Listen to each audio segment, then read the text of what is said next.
क्योंकि बेटी बचाओ बेटी पढ़ाओ एक नारा है, लेकिन उसको केवल प्रचार स्तर से उसके बजट को मिसयूज किया जा रहा है। सत्ताधारी जो देश चला रहे हैं, उनकी स्थिति इस तरह की है, वो केवल नाम पे चिढ़ रहे हैं। ईस्ट इंडिया कंपनी बनाने वाले ऐसे ही भारत को लूटने आए। नमस्कार, आप देखना शुरू कर चुके हैं अवध एक्सप्रेस भारत और मैं हूं आपके साथ शिवम त्रिपाठी। हम इस समय मौजूद हैं, ये पार्क है जनेश्वर मिश्र पार्क, वहां पर मौजूद हैं, लोग बैठे हैं, उनसे बात करेंगे, उनसे जानेंगे कि जो इसमें वर्तमान में जो सदन की जो कार्रवाई है, विपक्ष कह रहा है कि मणिपुर में जो हिंसा हो रही है उस पर जवाब देना पड़ेगा।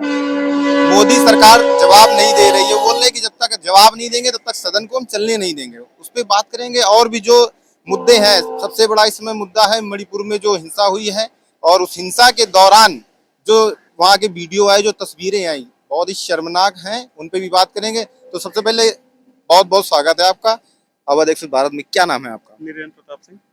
इसमें वर्तमान में जो मणिपुर हिंसा हुई, सबको पता है, सबके सामने वीडियो वायरल हुआ, उस पे सबसे पहले क्या कहना है उस पे आप, जो ये वीडियो वायरल हुआ है?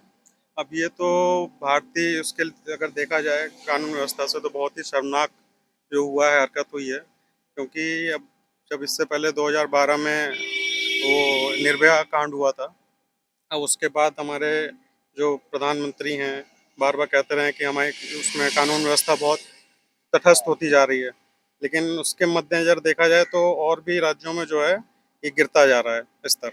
आपके जो क्या कहते हैं एनबीआरसी के जो आंकड़े हैं, डेटा आया है, उसके तहत भी जो है आंकड़े बहुत बदतर स्थिति में गिरते जा रहे हैं। सरकार नारा देती है कि बेटी बचाओ बेटी पढ़ाओ, कहीं ना कहीं बेटी नहीं महिलाएं थी वो। क्या लगता है ये किस स्थिति तक आप उसको देखते हैं, कैसे क्या है?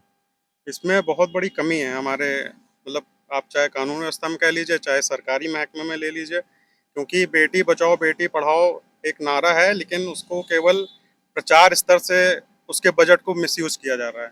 हमने इंडिया टुडे में देखा था, जब उसका आंकड़ा निकला था, केवल उस पर कोई काम नहीं हुआ है। 80% बजट केवल उसके प्रचार में व्यर्थ कर दिया गया है, बेटी बचाओ बेटी पढ़ाओ में।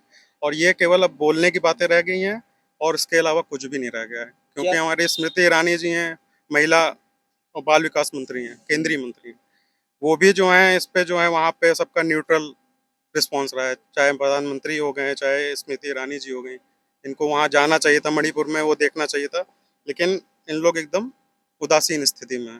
केवल बयानबाजी। जो विपक्ष है वो दोनों इस सदन को चलने नहीं दे रहा है। जब तक प्रधानमंत्री मोदी बोलेंगे नहीं तब तक आगे की कार्रवाई नहीं होगी। मणिपुर हिंसा जो हुई है उस पर बोलना पड़ेगा, उस पर आकर जवाब देना पड़ेगा।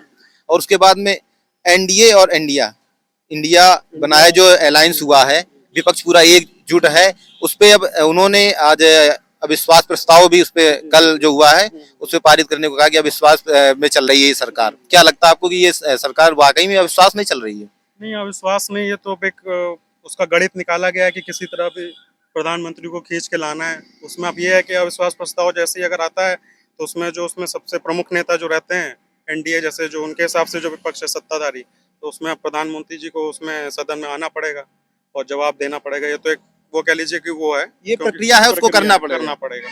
बाकी अब इसके लिए उनको तो जवाब देना बनता है, क्योंकि अभी आप देखिए संजय सिंह जी उसमें जवाब उठाए, पूछने बाहर कर दिया गया पूरे सत्र के लिए, बाहर सत्र के लिए। हालांकि उसी दिन के लिए भी कर सकते थे, लेकिन पूरे सत्र के लिए। अब ये बताइए किस तरह की चीज है। नहीं, उनका समर्थन भी जो इंडिया अलायंस बना हुआ है, समर्थन में पूरी तरीके से खड़ा हुआ है, कह रहा कि पूरी तरीके से हम खड़े हुए हैं एनडीए का मुकाबला करने के लिए। क्या लगता है कि एनडीए का मुकाबला इंडिया कर पाएगा? अब आप बौखलाहट देख ही सकते हैं, आसाम के जो मुख्यमंत्री जी हैं वो अपने ट्विटर हैंडल से chief minister of Assam India, India लिखा रहता है, उसको भारत कर दिए हैं। सत्ताधारी जो देश चला रहे हैं उनकी स्थिति इस तरह की है, वो केवल नाम पे चिढ़ रहे हैं। लेकिन नहीं, मोदी जी ने तो बहुत नाम दिए है, make in India, made in India. यही तो सबसे बड़ा सवाल उठ रहा है कि वो चीजें चेंज होंगी कि नहीं होंगी। हमारे पासपोर्ट में रिपब्लिक ऑफ इंडिया लिखा रहता है, कहाँ कहाँ से हटाएंगे? उसको पब्लिक ऑफ भारत कर दिया जाएगा। अब वो तो सबका पर्सनल विषय कि कौन कहाँ तक सोच पाता है, लेकिन ये मतलब आप देख लीजिए कि जो सत्ताधारी हैं, जो इतने बड़े पद पे बैठे, मुख्यमंत्री पद पे बैठे हैं, संवैधानिक पद पे, उनकी ऐसी सोच है। आप सोचिए कि किस हाथ में है वो चीजें, वहाँ की जो लोग हैं। क्या लगता है आपको प्रधानमंत्री को आना चाहिए और जो हिंसा हुई है उससे पूरी तरीके से उनको जवाब देना चाहिए? नैतिक फर्ज है, प्राथमिक फर्ज है। क्योंकि निर्भया के समय आप भी देखे थे देश किस तरह उठा था। उस समय प्रधानमंत्री मनमोहन सिंह थे। उन्होंने बिना पिछला इतिहास गिनाए अपनी शर्मिंदगी प्रेस कॉन्फ्रेंस में जाहिर की थी। ये टोटल हमारे कानून की फॉल्ट है, इसको हम देखेंगे। और आज क्या होता है कि पहला प्रेजेंट वाला जो केस चलता है उसके साथ प्रीवियस, अब वहाँ अगर सवाल उठाए कि मणिपुर में क्या हुआ, तो स्मृति ईरानी जी कह रही हैं कि राजस्थान, छत्तीसगढ़, पश्चिम बंगाल में क्या हुआ। ये तो सबसे ज्यादा शर्मनाक बात है कि वहाँ पे तो हमारी सरकार है, इसलिए सबसे ज्यादा अकाउंटेबिलिटी हमारी होनी चाहिए। बिल्कुल जिम्मेदारी बनती है कि पहले आप जिम्मेदारी अपने बनती है। आप में जाते हैं। तो ये चीज तो है ही नहीं कहीं। विपक्ष कह रहा कि अगर नितिन गडकरी हैं वो बोलते हैं तो हम हंगामा नहीं करेंगे, और बाकी जो सदस्य हैं अगर बोलेंगे तो उन पे हंगामा होगा, जब तक प्रधानमंत्री मोदी आके यहाँ जवाब नहीं दे देते हैं, उनके प्रश्नों का उत्तर नहीं दे देते हैं। तो क्या लगता है कि वो जो नितिन गडकरी को जो प्रोजेक्ट कर रहे हैं, क्या लगता है इससे आपको कि ये एनडीए में फूट डालने की कोशिश चल रही है? नहीं, इसके बारे में तो अभी मुझे इतना वो नहीं है, जानकारी नहीं है। जानकारी नहीं है। तो इसी कड़ी में मेरे साथ में और भी लोग जुड़ चुके हैं, उनसे भी बात करेंगे। सर क्या नाम है आपका? मनोज पांडे, मिर्जापुर से हूँ। सर, मिर्जापुर से हैं आप। वर्तमान में बहुत कुछ हो रहा है, उत्तर प्रदेश से लेके दिल्ली तक। उधर राज्यसभा लोकसभा की जो कार्रवाई चल रही है उससे संजय सिंह को बाहर कर दिया जाता है मणिपुर हिंसा को लेकर। उत्तर प्रदेश में बहुत कुछ उथल पुथल मची हुई है। पीडीए अखिलेश यादव ने ऐलान कर दिया है। इंडिया को बना दिया गया, बेंगलोर में जो बैठक हुई उसमें इंडिया का नाम ऐलान कर दिया गया।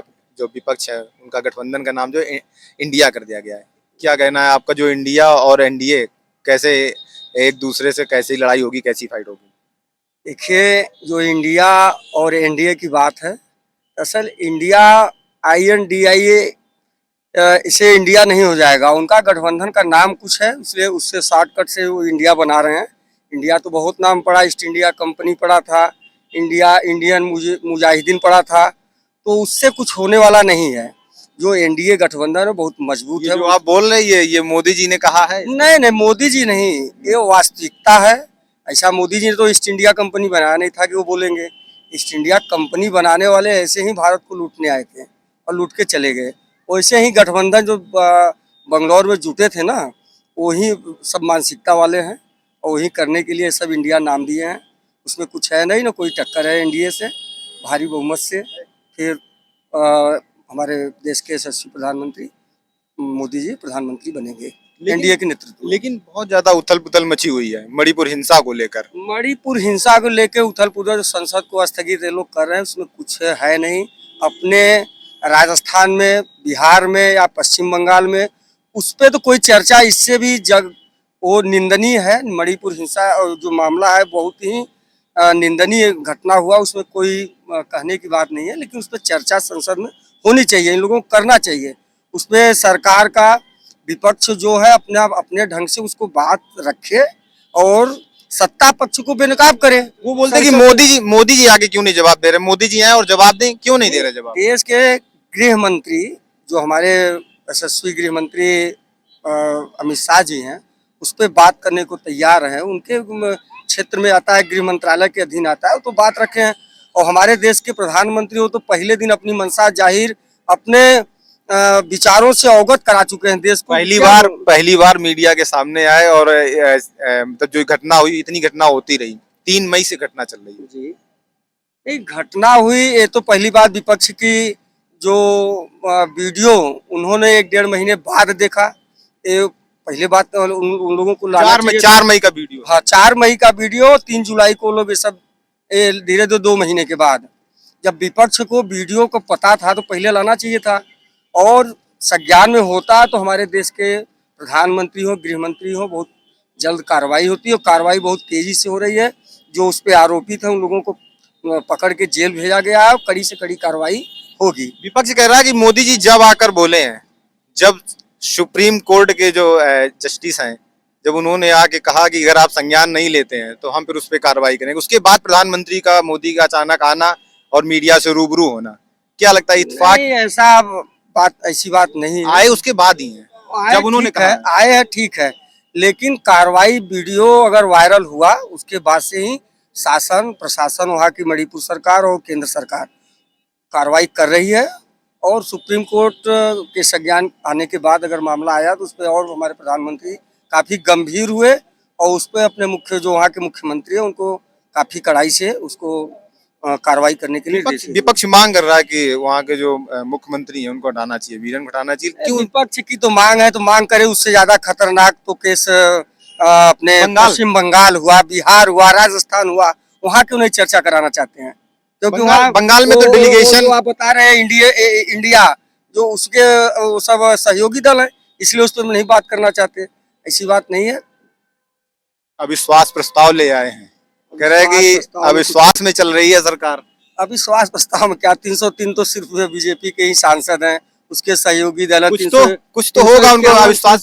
351 सीट है, कहाँ से अविश्वास है कि अविश्वास में सरकार चल रही है? तो फिर क्यों लाया गया होगा? क्या मंशा क्या है? इसके पीछे मंशा क्या लग रही है? वो जब लोकसभा चुनाव नजदीक होता है, पिछली बार भी 6 महीने 1 साल पहले पिछली बार भी अविश्वास प्रस्ताव लाए थे और धनमत से गिर गया था, उसमें कोई दम नहीं है।